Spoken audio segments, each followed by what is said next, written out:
figures don't lie, Your Excellency.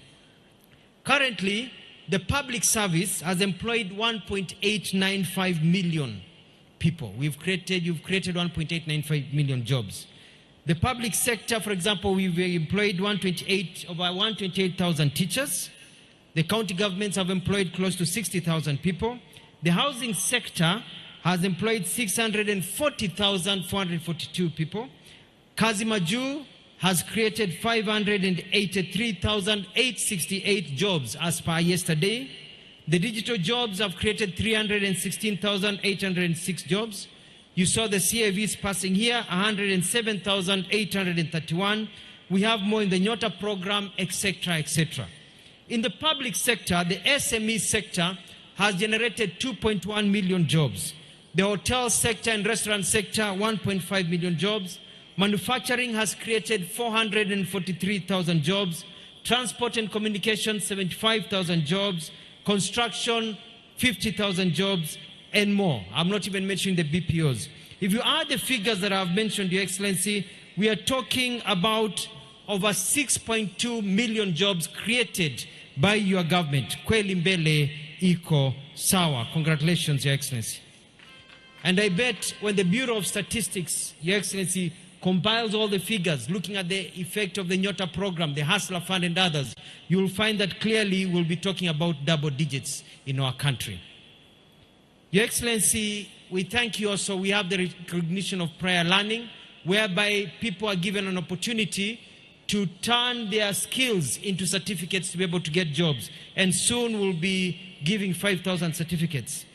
Kazi Maju recruitment, we are about to restart now that there's peace in the Middle East. And next Wednesday, the 6th, will start in Mombasa, at NITA Mombasa next Wednesday. And we'll have very many jobs where people will not have to pay a cent.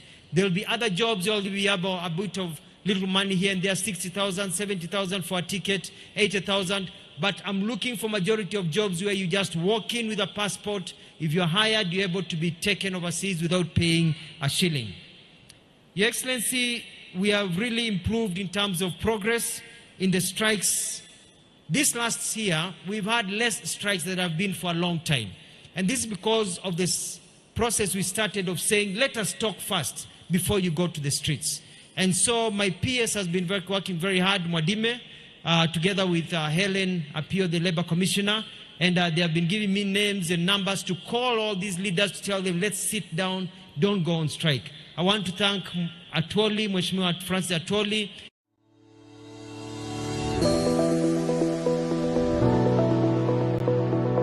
My name is David Kimani. I'm the CEO and founder. Before we go on strike. And I want to assure Mheshimiwa Atwoli that the issue of EPZ is one that I'm well versed on, and we are dealing with it, and we'll be able to finish it.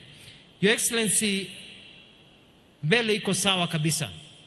In terms of BPOs, they are growing, and the issue of outsourcing, there's a team of COTU, FKE, and team from my office that is working on the regulations, and we should have them out in 45 days. New rules of operation, we are calling them, of how outsourcing should work so that there's equal pay for equal work.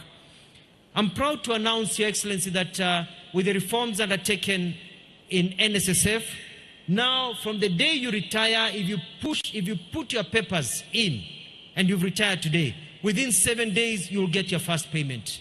And we are moving so that next year, it is within 24 hours you'll get your payment. Before, people used to retire and die waiting for their pension. So you'll be able to get your pension immediately. Kweli mbele iko sawa. Your Excellency, 720 billion in NSF, we are pushing now to 1 trillion. And Mheshimiwa Atwoli has mentioned very well. I also want to recognize and thank the Labor and Employment Court for very progressive rulings that are based in current realities. They have made it very well. And lastly, Excellency, I want to finish also by reminding our young people of that final stanza of the Desiderata that says, you are a child of the universe, no less than the trees and the stars. You have a right to be here. And whether or not it is clear to you, no doubt the universe is unfolding as it should. Therefore, be at peace with God, whoever you conceive him to be. And whatever your labors and aspirations in the changing fortunes of life, keep peace with your soul. Because with all its charm and drudgery, it is still a beautiful world. be happy, strive to be happy. Why? Because there is clear progress in this country, there is clear movement, na kweli mbele iko sawa. And now, Your Excellency, Prime Cabinet Secretary Wycliffe Musalia Mudavadi.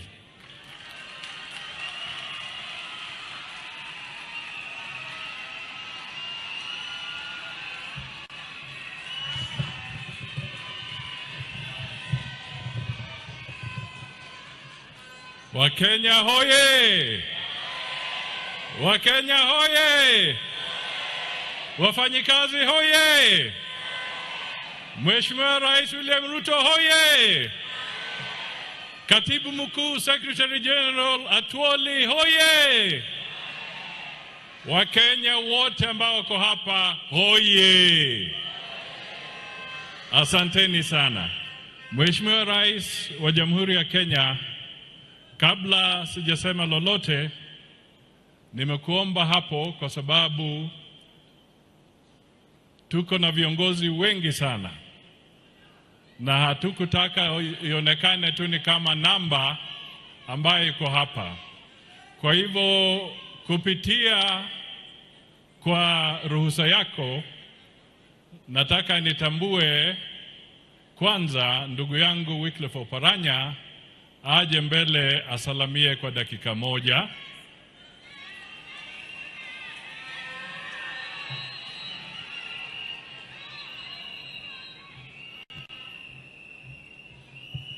Mheshimiwa Rais wa Jamhuri ya Kenya na wenzangu ambao wako hapa siku ya leo, Wakenya oye!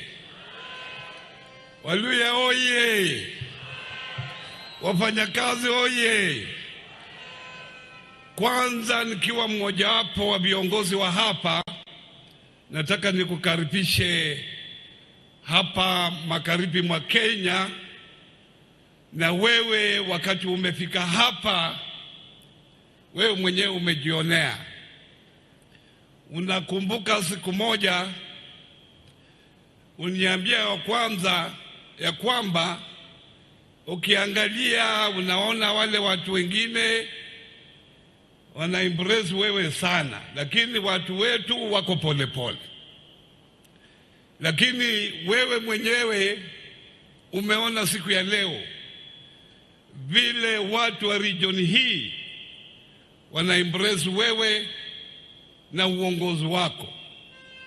Na hiyo kwa sababu yale ambayo umefanya wakati wewe umekuwa rais wa Jamhuri ya Kenya. Mimi kama mmojawapo wa waziri wako, na umetupa kazi ya kufanya, umeona ya kwamba wewe vile ripoti imetoka, economic report ile imetolewa wiki hii, imeonyesha vile uchumi wa Kenya unaendelea kukua kwa haraka sana, hata kuliko majirani wetu. You have stabilized the economy of this country. The shilling against the dollar is now stabilized for the last 3 years. Inflation umesikia iko chini 4.4% tangu tupate uhuru. I think that is the lowest inflation rate we have had. We can assure you as a community we are with you and we will continue to be with you 2027. Hapa ni 2 term. Hiyo ndio tunatikia. Rais Ruto oye! Rais Ruto oye! Arambe! Arambe! William Ruto! Asante sana ndugu Wycliffe Oparanya. Sasa nataka nimwalike Spika wa Bunge Mheshimiwa Moses Masika Wetangula.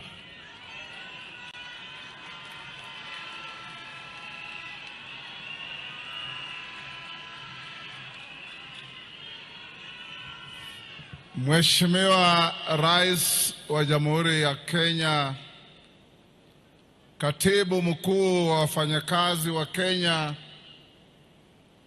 waheshimiwa viongozi walioko hapa siku ya leo, na waheshimiwa wafanyakazi wa jamhuri yetu. Kwanza kabisa, wacha nichukue nafasi niwatambue wabunge wetu ambao wamekuja kujumuika na wafanyakazi wetu. Nawaomba wabunge wetu msimame ili niweze kuwatambua. Tuko na mheshimiwa mwenyeji wa hapa Clement Lawyer. Tuko na mheshimiwa Kivai Kagezi wa Vihiga. Tuko na mheshimiwa Emmanuel Wangwe wa Navaholo. Tuko na mheshimiwa Bernard Shinali wa Ikolomani. Tuko na mheshimiwa Dick Maungu wa Luanda. Tuko na mama Beatrice Adagala wa Vihiga. Tuko na mheshimiwa James Onyango Koyo wa Muhoroni. Tuko na mheshimiwa Charles Gumini Kimose wa Hamisi. Tuko na mama Koni wa Kwabubi, nominated senator. Kuna mbunge yeyote nimesahau? Tuko na mheshimiwa George Aladwa, mbunge wetu Nairobi wa Makadara.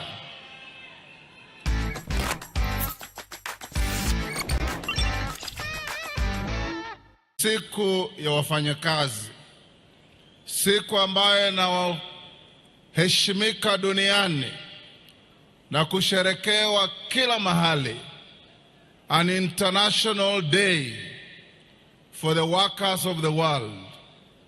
Siku ambayo kila jamii duniani, mataifa makubwa ya kadri na madogo, yanasimama pamoja kutambua umuhimu wa wafanyakazi na umuhimu wa kufanya kazi. Tumekuja hapa leo katika region yetu hii kwa mara ya kwanza, vile mmeambiwa, kusherekea hii siku.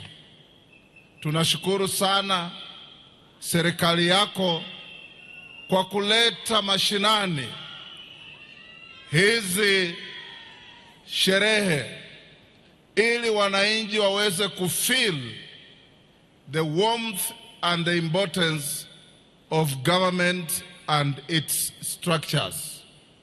Leo hii na washukuru wafanyakazi. Tukiambiwa Kenya sasa ndio the third largest economy in sub-Saharan Africa, it is because of you, the workers of Kenya. You are the ones who toil and moil in the rain and in the sun to turn the wheels of our economy, to make Kenya what it is. Kwa hivyo leo tukiwa hapa ni kuwatolea kofia wafanyakazi wetu na kuwapa heko. Ndugu yetu Atuoli, tangu tujuane nikiwa wakili wako ukiwa kule Posta, umestahimili, umetembea na jasho la kubeba wafanyakazi wa Kenya wawe kwa kiwango ambacho kinatakikana nchini na kimataifa. Tunakushukuru sana kama mzee wetu wa hapa kwa ile heshima unaendelea kupewa na wenzako wafanyakazi kwa kukuchagua mara kwa mara. Hata juzi tu umepewa nafasi nyingine.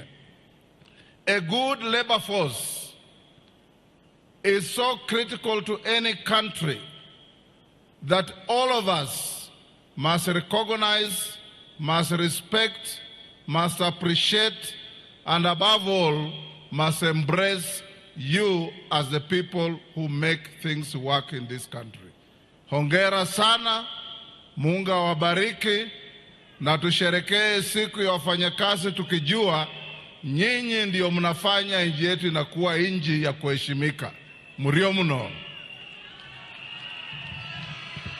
Haya. Sasa kwa sababu siku ni wafanyakazi na pia siku ni ya Mheshimiwa Rais, nataka sasa mimi niseme yangu mawili, alafu nimwalike Rais wa Jamhuri ya Kenya atuhutubie.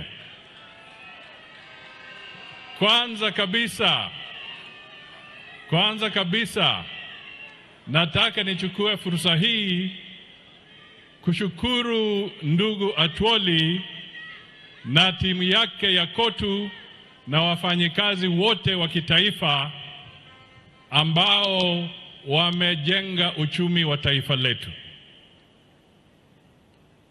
Bila wafanyikazi hatuwezi pata ushuru.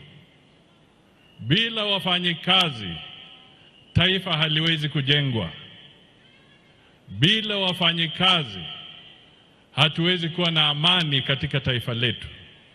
Kwa hivyo tunatoa heko kwa movement hii kubwa ya KOTU na wafanyikazi wote for keeping Kenya's flag flying high. Jambo la pili, nataka tu niseme kwamba Mheshimiwa Rais, a stable labor force is very, very important. Tukiwa na taifa ambalo liko na a lot of labor instability, conflict within the labor movement, then it will be difficult to achieve economic growth. Mr. Secretary General and your team, we must commend you for keeping the labor force in Kenya stable and focused.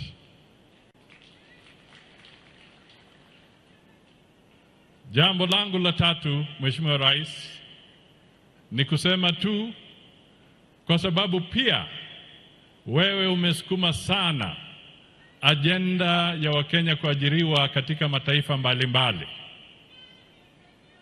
Kwa diaspora, nataka nihimize kwa siku hii kubwa ya workers katika ulimwengu kwamba the good effort, tumepata matatizo kwa diaspora hapa na pale.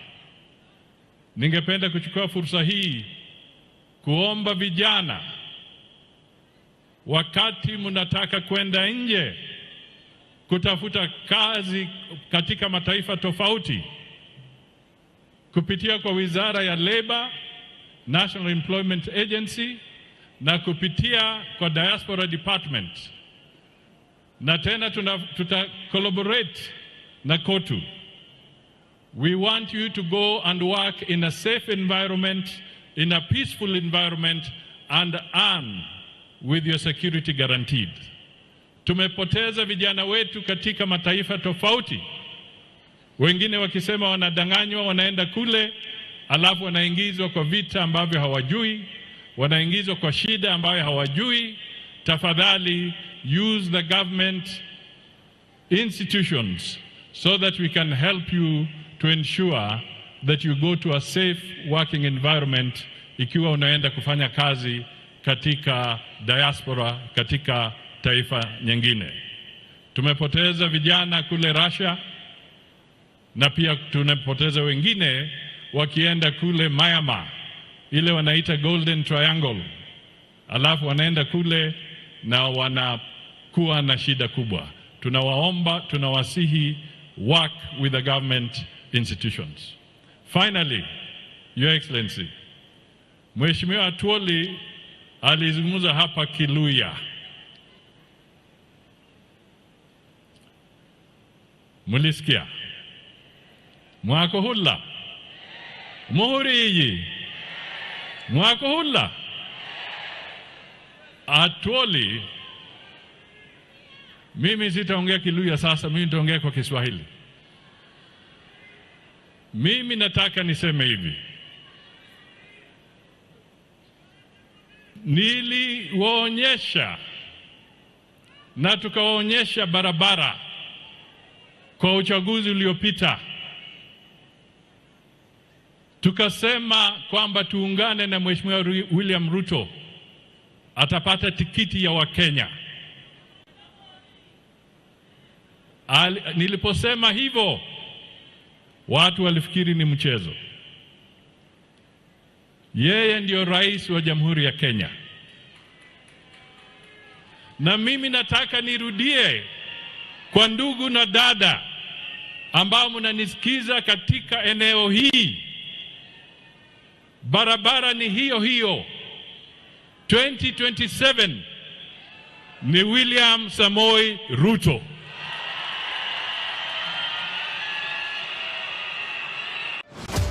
Every sunrise brings a new beginning. At Mount Muhuri. Yani nemborok mulusha.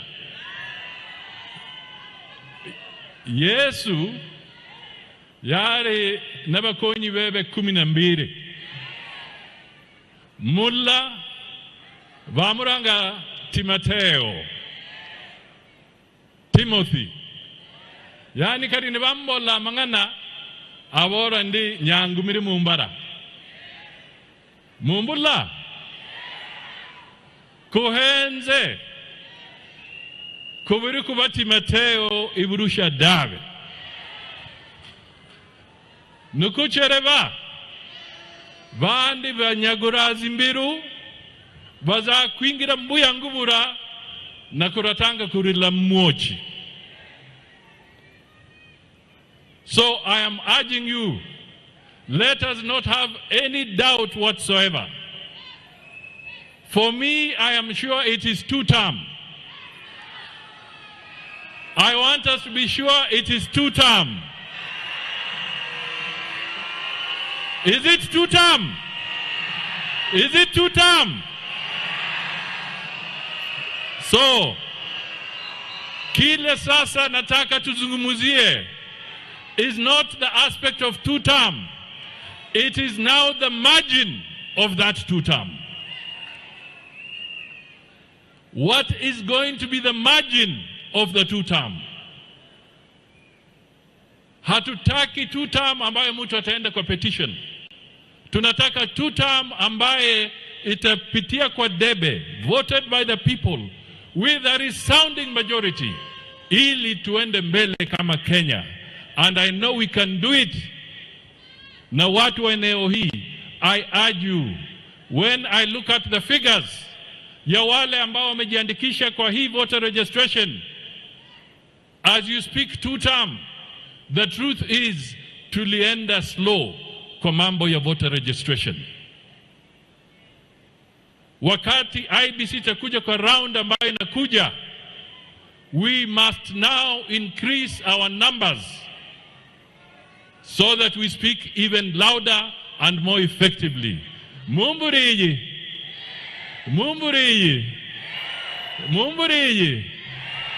Kuwe tayari. Haya, rombi mikono. Tusimame. Haya, muko tayari tumkaribishe Mheshimiwa Rais. Harambee! Asanteni sana Mheshimiwa Rais.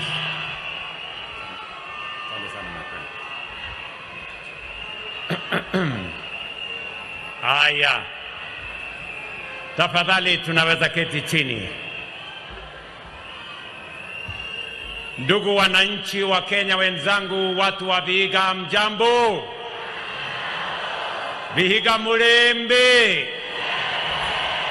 Vihiga muli moyo. Muli baramu. Wa Kenya hoye.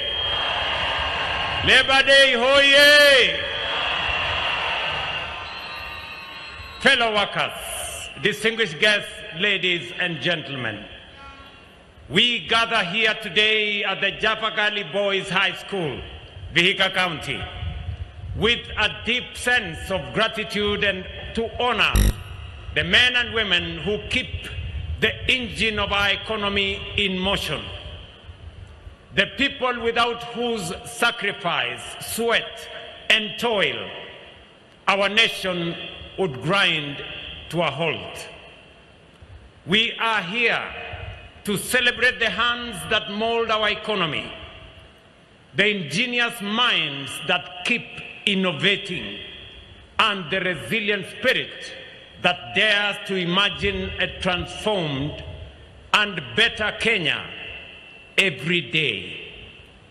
These are our hard-working, diligent, and ever-hopeful workforce.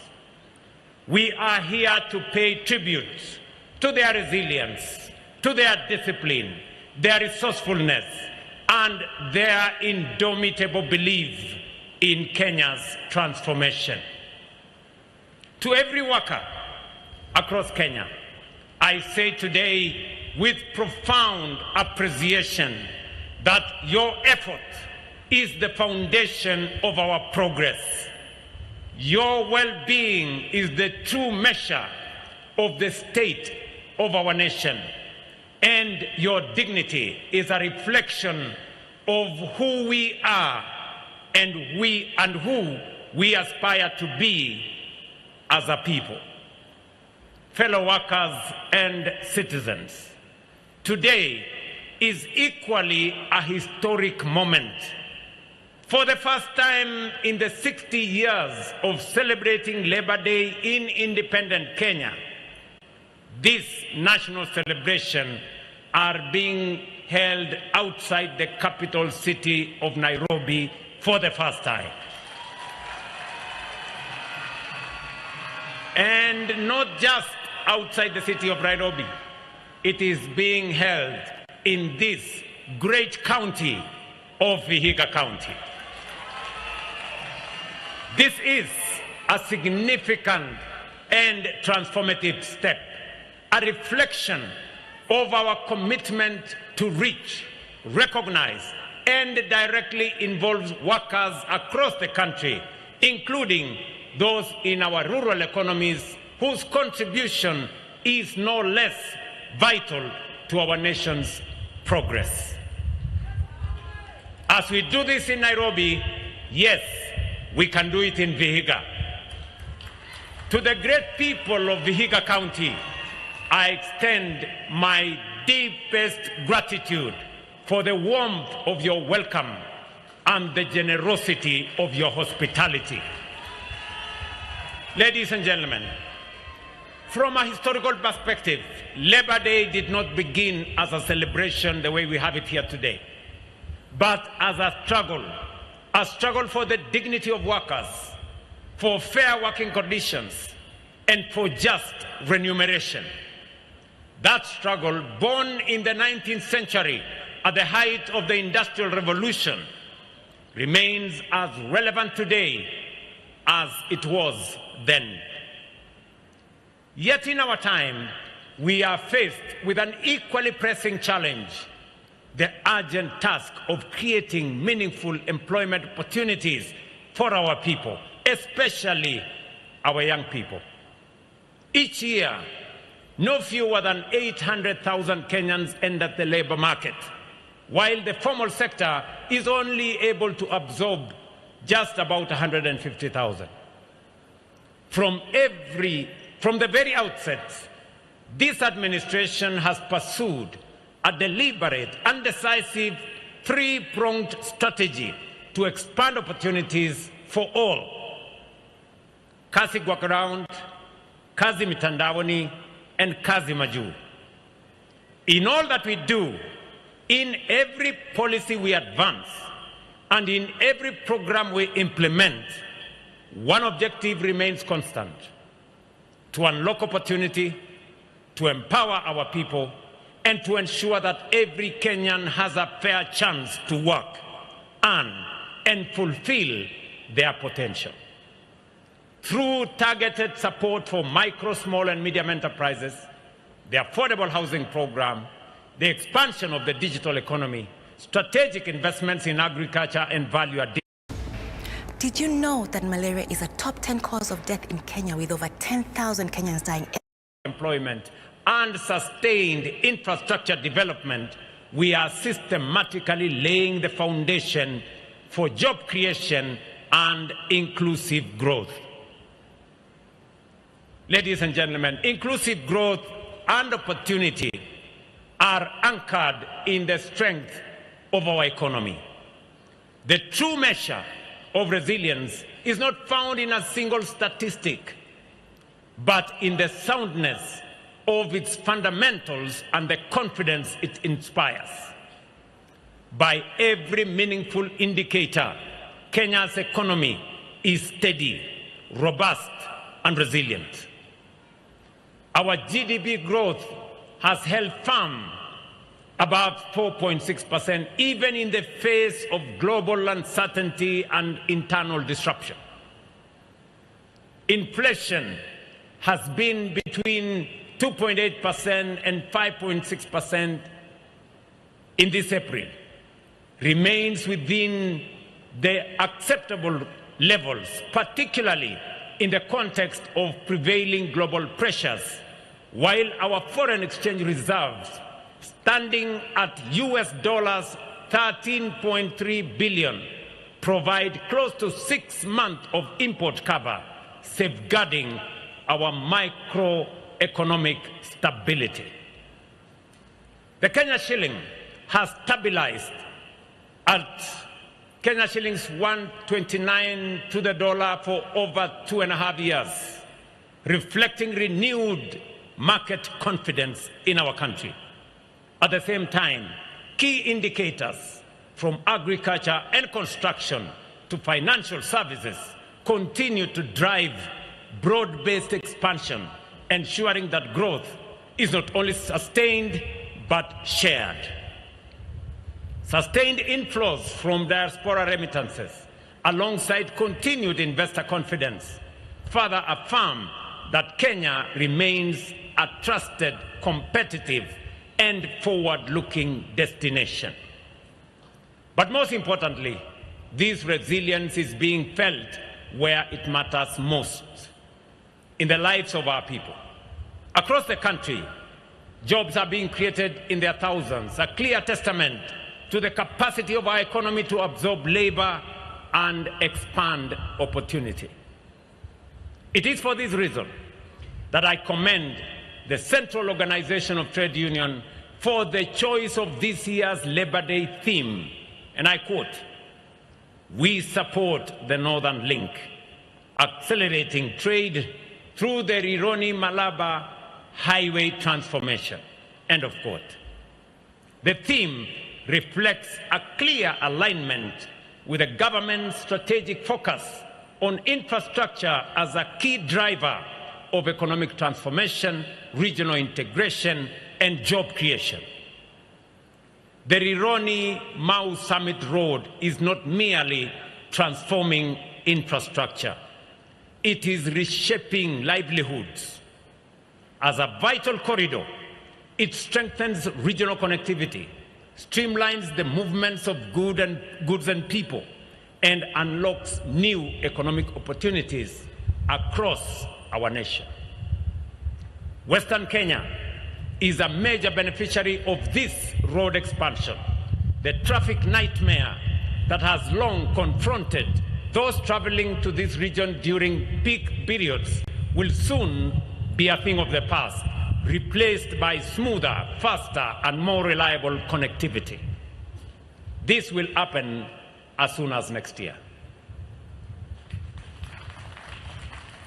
Along the route, this road is unlocking employment for contractors, suppliers, and communities, while opening doors for trade, tourism, and investment. At least 10,000 new jobs will be created through this project alone. Additionally, we recently launched the extension of the standard gauge railway from Naivasha to Kisumu and finally to Malaba. a 262 corridor that will connect the industrial hub of Nairobi to the rich agricultural heartlands of Western Rift Valley region, including Narok, Kericho, Nyamira, Kisumu, Vihiga, and Busia. We have also broken ground, as you all know, on the 107-kilometer Kisumu-Malaba section of the SGR, completing nearly 1,000 kilometers rail corridor from Mombasa to Malaba and establishing a critical link to the Malaba-Kampala line. Along this corridor, from Mombasa to Malaba, we will establish the development of industrial parks, logistics hubs, and commercial centers. And let me speak while I am here in Vihiga, that your request that we have a modern transport station here in Vihiga, right here in Luanda, is already in the construction stage, and we have the plan for it. We are going to commit 250 million to do a modern railway station in Luanda, and we are going to add a transport logistics hub right there in Luanda. We will do the same in Nyamira, as I announced, because this railway is not just a transport corridor. It is an economic raising hub. The expansion of the Rironi-Mau Summit Road, which will ultimately extend to Malaba border, together with the onward extension of the SGR to Malaba, represents a new generation of future-shaping infrastructure. These are not just transport projects. They are strategic national investments designed to unlock the full economic potential of our regions and connect Kenya more deeply to the East African corridor. Na wacha niseme, ndugu zangu, watu wa hapa Vihiga na Western Kenya, mradi wa SGR, mradi wa barabara ya kutoka Nairobi mpaka Malaba, mumesikia awamu ya kwanza itafika Mau Summit. Nataka niwaeleze ya kwamba kufikia mwisho wa mwaka huu pia tutakuwa tumeanza kandarasi ya kutoa hiyo barabara kutoka Mau Summit, iteremuke ikuje Eldoret, ikuje hapa Kakamega, iteremuke mpaka ifike Malaba. Njia nyingine itapitia Kericho iende Kisumu. Mimi nimesikia viongozi wengine wakisema ya kwamba hizi barabara infrastructure hazina maana. Mimi nashangaa sana. Wale wanatuambia hizi barabara hazina maana ni watu wanaishi na sisi hapa. Wakati barabara na reli zilikuwa zinajengwa siende mahali kwengine, hawakuzungumza. Leo wanatuambia hizi barabara hazina maana, reli hazina maana. Sijui wanataka kitu gani ni ya maana kwao. Ndio mimi nasema kuna watu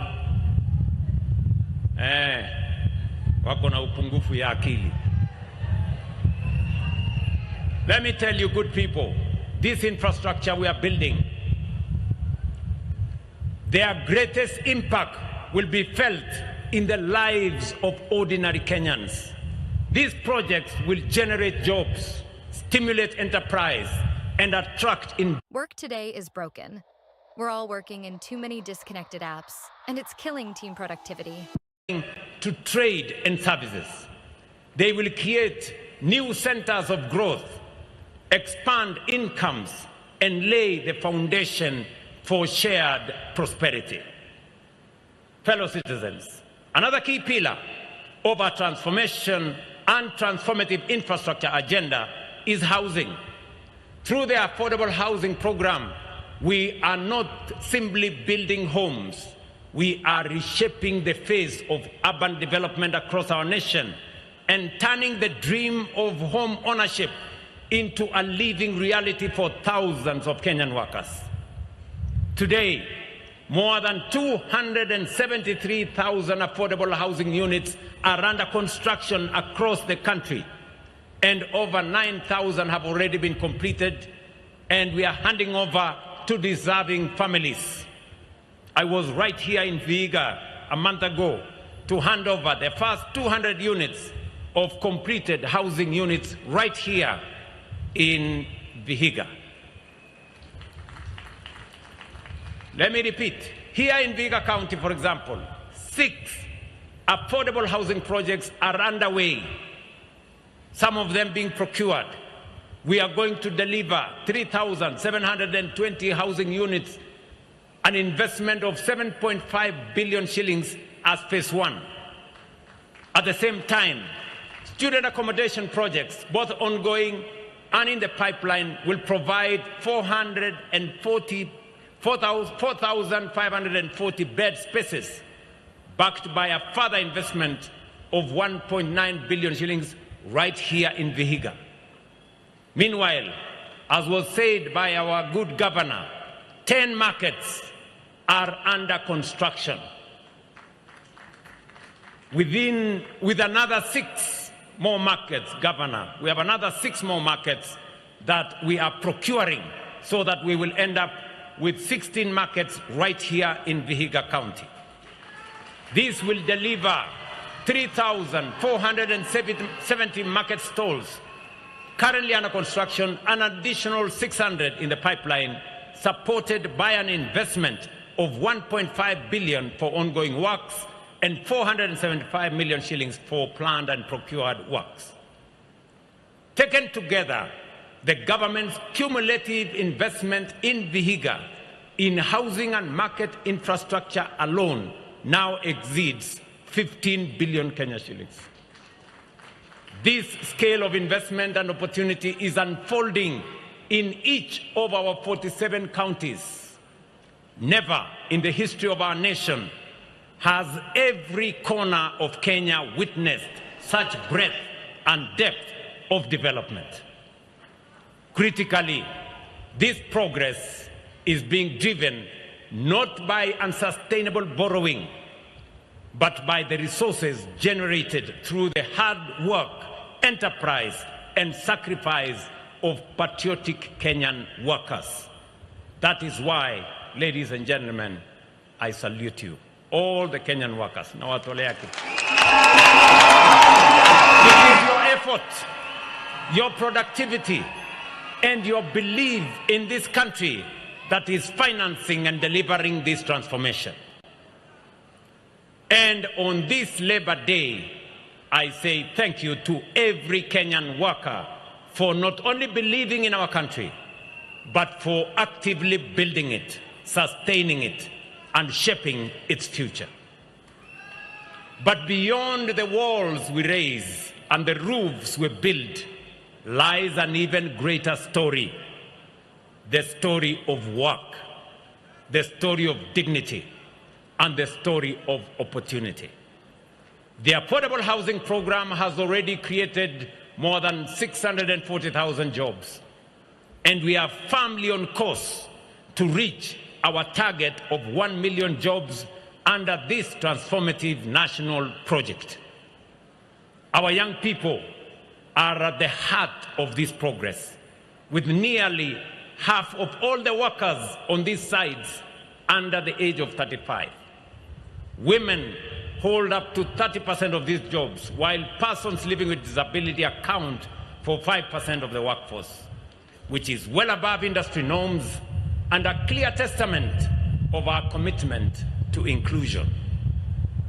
Importantly, up to 60% of the workforce on each side comes from the host county, ensuring that opportunity is not imported, but grown locally so that wages circulate within communities, businesses thrive, and development is truly felt at the grassroots by the people. The transformation we are witnessing in the housing sector is not occurring in isolation. It reflects a broader, deliberate shift taking place across every sector of our country. Today, right here in Japakali, I was here a month ago to start the 370 million market in Mbale. I want to announce that next month we will be coming to launch the construction of another 300 million shilling market right here in Chavakali, as part of the transformation of our nation. It is the same transformation we see in the education sector, where in just 3 years we have hired and recruited over 120,000 teachers, and we are delivering 23,000 new classrooms and 1,600 new laboratories are being built, particularly in underserved and rural areas. At the same time, we have introduced a student-centered funding model that places resources where they belong truly, with the learners. I am sure, the Secretary General of KUPPET is right here.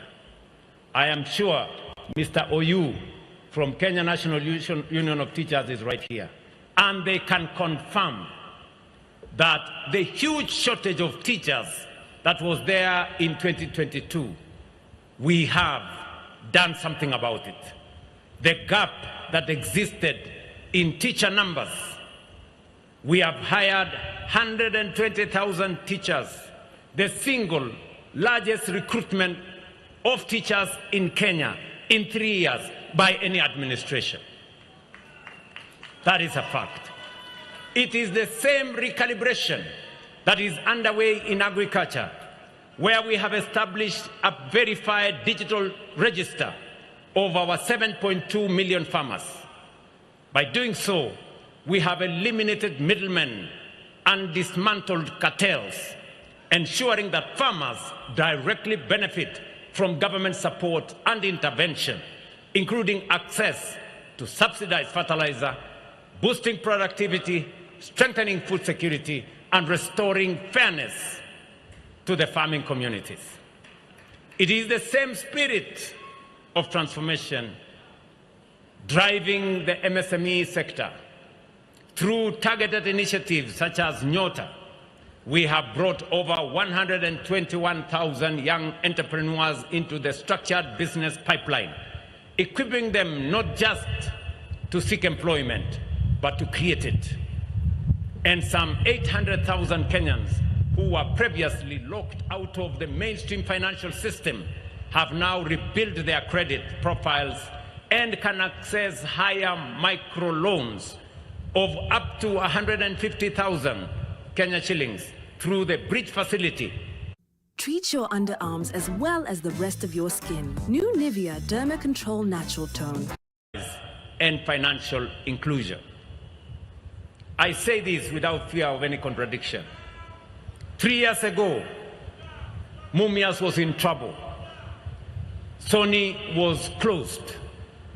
Chemelil was in financial distress. Mohoroni was closed. Today, as I speak to you here, all those factories are working. The farmers who used to wait for 1 year, 6 months to be paid for their cane, today they are paid weekly. The workers who used to wait for government to come and sort out their salaries, today they are paid by factories. We have removed middlemen, we have driven out cartels, and we have made sure that farming puts money in farmers' pockets. And I say it is the same transformation we see in the overseas employment program, where through coordinated leadership, deliberate policy, and strong global partnerships, we are opening structured, safe, and dignified pathways for Kenyan workers to access opportunities abroad. Supported by a global labor market strategy, bilateral labor agreements with key international partners, and flagship initiatives such as Mkulima Maju, Muhandisi Maju, Dereva Maju, Muuguzi Maju, and Mwalimu Maju, over 583,000 Kenyans have already secured employment beyond our borders, with their rights protected and their futures expanded.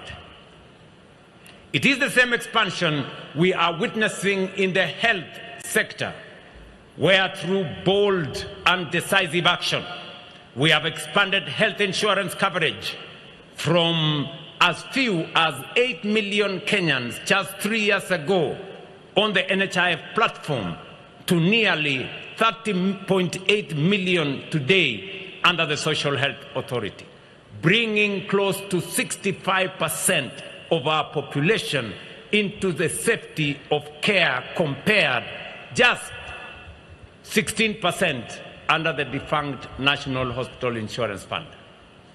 This is not marginal improvements. It is a fundamental shift, one that is restoring dignity in times of illness, extending protection to millions of families, and accelerating our journey towards truly universal health coverage.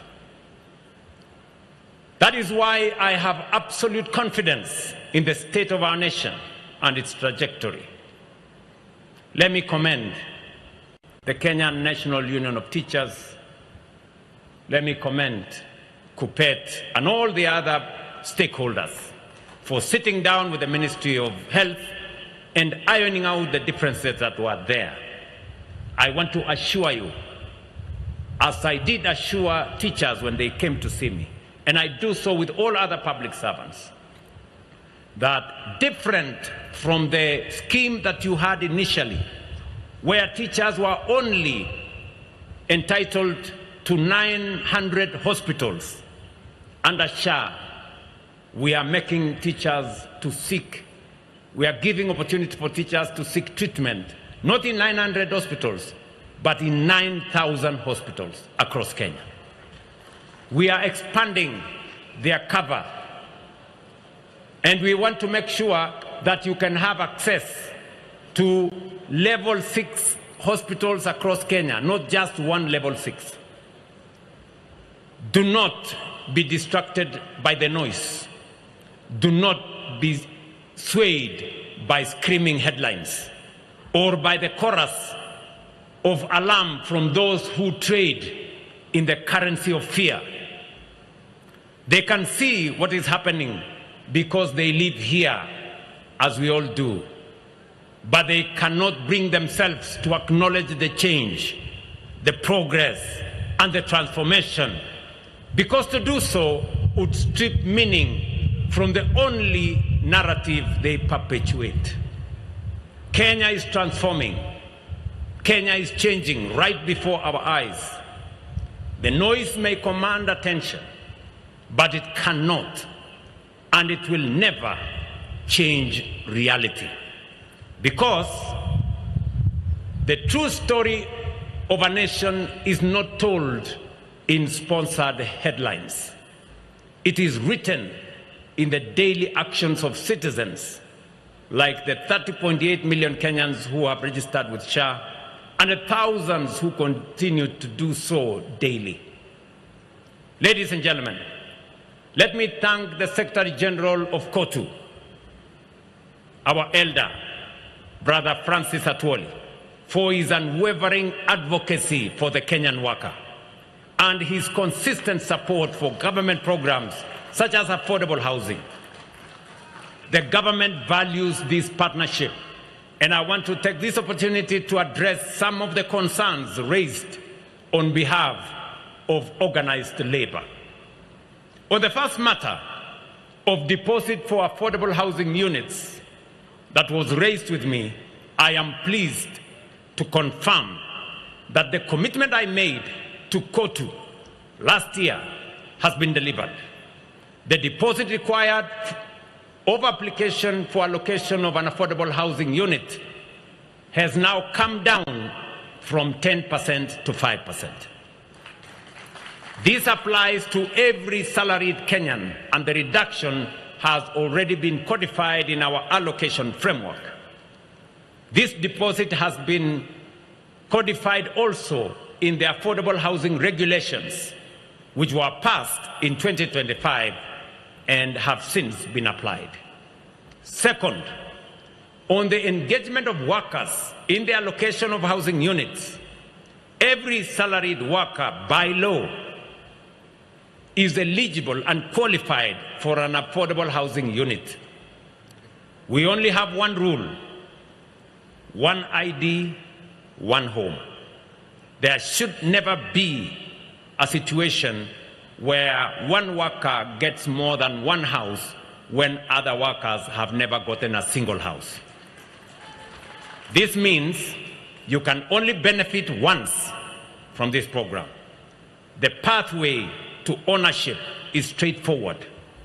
Register on Boma Yangu platform, select a preferred unit, complete the application, and you will be considered for allocation.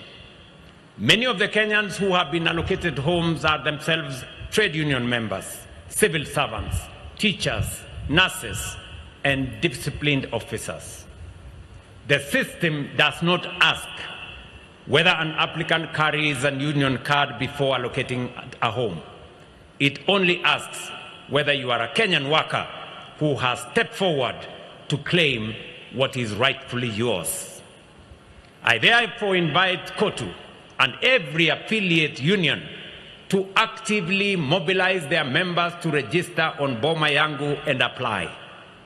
The State Department for Housing and Urban Development stands ready to work with KOTU and all the other unions on a structured outreach to campaign and guide every interested worker through the application process. Where there are specific cases of workers who have applied and not been served, please bring them forward and we will resolve them. On the recognition of construction workers as skilled professionals, I agree entirely. And I am pleased to note that the framework the Secretary General has asked for is already.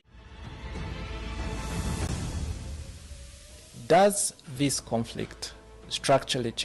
Training Authority certifies trade qualifications across the construction sector. The National Construction Authority accredits and registers contractors and skilled workers. And through our recognition of prior learning program, which we are running directly in the affordable housing program, we are formally certifying artisans whose skills were learned on the job. To date, more than 2,000 artisans have been certified through this program, including 180 women. These certifications open the door to formal contracts, higher wages, and the international labor markets the Secretary General has rightfully identified. Let me also confirm to the Secretary General of KOTU that I agree that outsourcing must equally be brought into the ambit of making sure that they treat workers fairly and remunerate them fairly, and that they too pay statutory government payments. On the right of workers enshrined in Article 41 of our Constitution, the right to fair labor practices, to organize and to bargain collectively, let me restate that these rights are not negotiable, and that this government will defend them without compromise. Every worker enjoys the full protection of our labor laws. And in close partnership with KOTU, the Federation of Kenya Employers, and the Ministry of Labor, we will ensure that these protections are not merely written in law, but they are consistently upheld and rigorously enforced in practice. Regarding healthcare, it is equally important to acknowledge that the concerns we have recently seen from teachers and other public servants arise not from the rejection of SHA, but from the transitional operational challenges, as has been stated by the Secretary General. In the early stages, measures introduced to safeguard the financial sustainability of the fund, such as temporary outpatient caps, created unintended friction In some cases, this led to unacceptable practices by a few facilities, including demands for co-payments or even outright denial of service. However, let me assure all workers, especially teachers and public officials, that those challenges are being decisively addressed. The government has already withdrawn the restrictive tariff mechanisms and initiated a structured nationwide engagement with healthcare providers. These negotiations will culminate in updated agreements that guarantee a seamless zero co-payment. Let me say it again, zero co-payment, walk-in, walk-out experience for all teachers and public officers.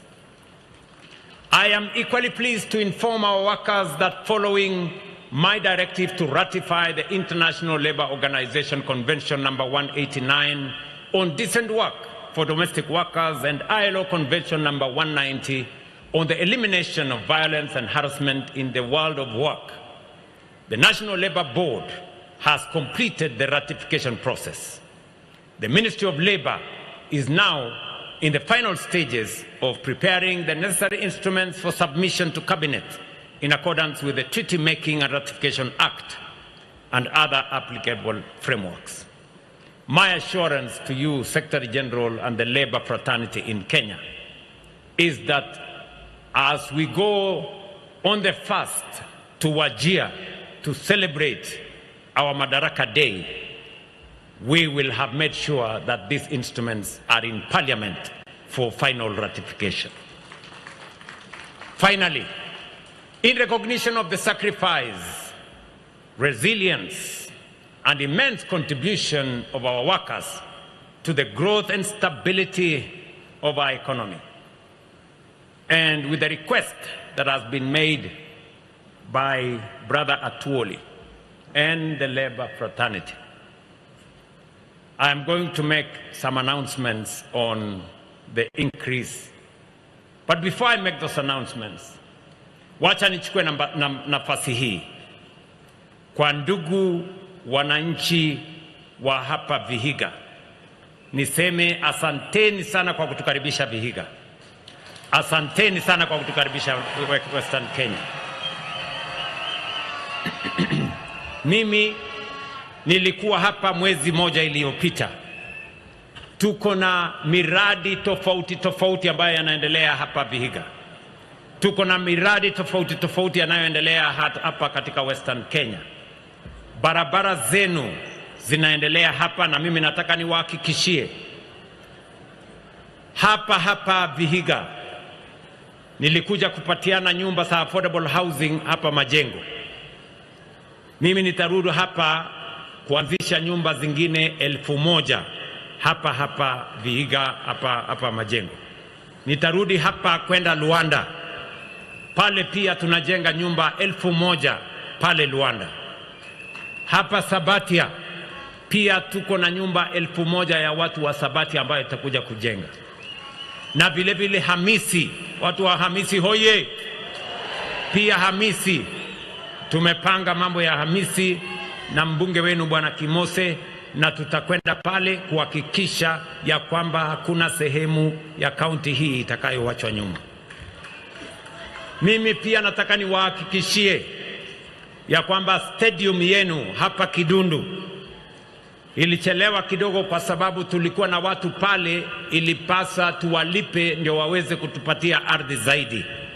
I want to now state that we have paid everybody who we needed to pay. We have spent 90 million shillings to relocate the people who are there so that we can have space to build a modern stadium right here in Vihiga. Pia mimi nataka niwahakikishie ya kwamba kazi zile zingine zote ambazo tumekubaliana na viongozi wenu na watu hapa Vihiga sitasonga mbele. Na mimi nataka niwahakikishie kazi ambayo mimi niko nayo kama kiongozi wa taifa letu la Kenya ni kazi ama nafasi mbili niko nayo. Ya kwanza ni kusimamia transformation ya taifa letu la Kenya. Kuna mjadala mkubwa hapa Kenya ya mambo ya maendeleo katika taifa letu la Kenya. And it is a good conversation that we are having as a nation. We are having a conversation about transformation. Has it happened or has it not happened? That is the conversation we are having. Beautiful conversation. At least we are not having a conversation about ethnicities. We are not having a conversation about religion. We are not having a conversation about other things. We are having a conversation about the transformation of our nation. And I want to say this on this Labor Day. Kuna mahali katika Biblia pale kwa Marko 10 na mstari wa 46 ikienda mbele. Kuna mtu anaitwa Bartimaeus. Bartimaeus alikuwa mtu kipofu, akaponywa. Alafu kukatokea mjadala mkubwa. Huyu mtu alikuwa kipofu kweli? Yule mwenye kumponya sijui ni wa kutoka wapi?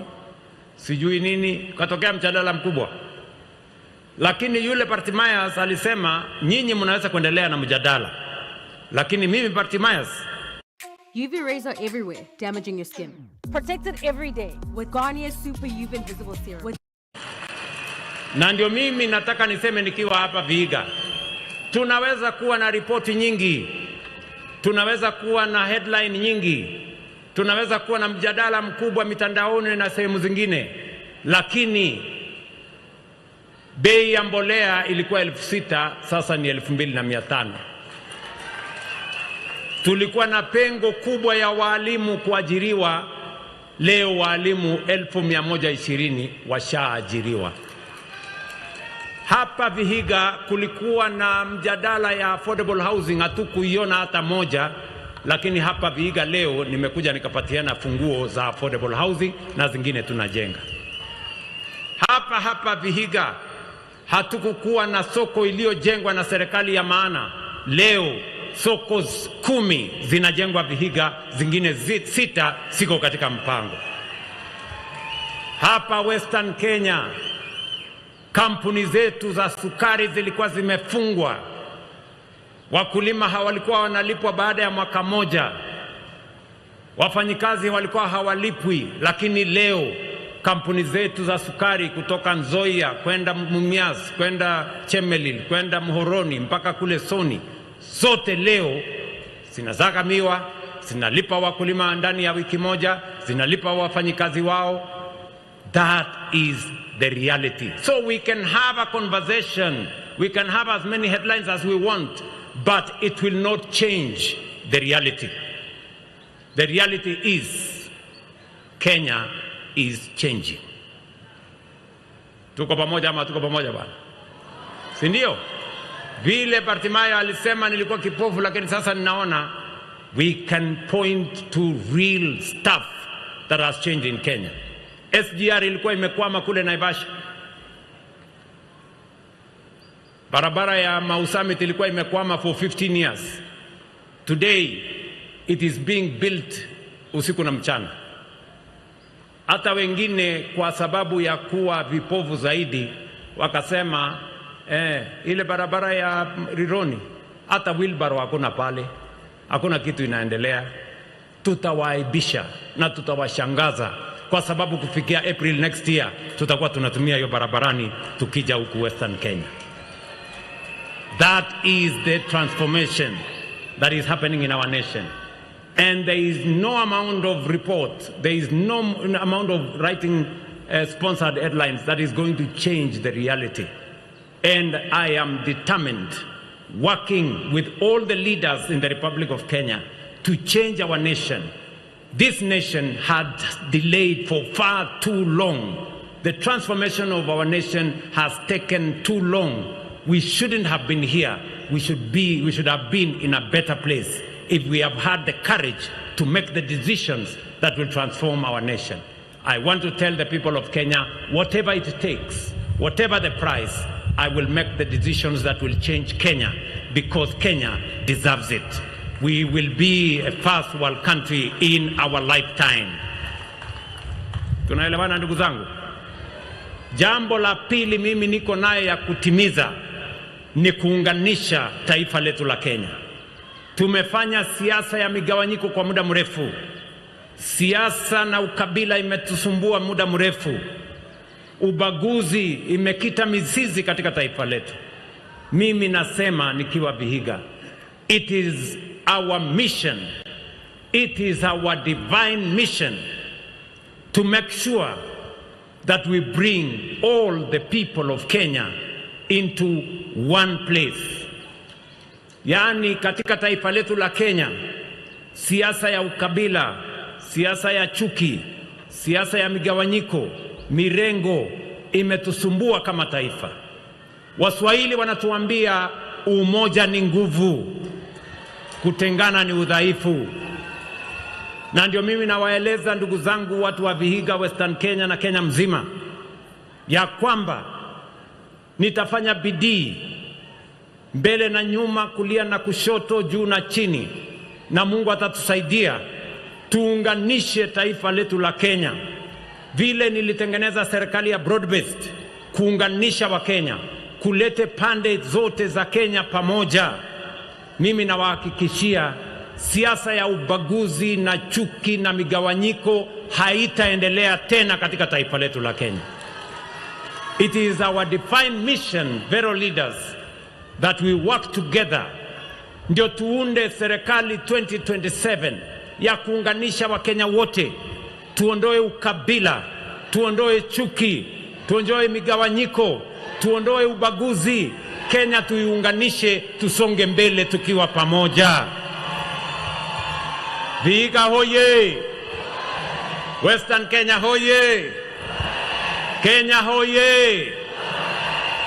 I am pleased to announce a 12% increase in general wages and a 15% increase in agricultural wages. To all Kenyan workers, happy Labor Day. May we continue building this nation together for this and for future generations as we strive to transform Kenya into a developed economy within our lifetime. Asanteni sana, oriomuno, Nyasaye mulinde. God bless you. Hebu tumpongeze rais kwa makofi tafadhali, na niombe tusimame wima tumalizie sherehe yetu ya siku ya leo kwa wimbo wa taifa. Kama umevaa kofia ambayo sio rasmi, naomba kwa heshima tuweze kuitoa, tumalizie kwa wimbo wa taifa.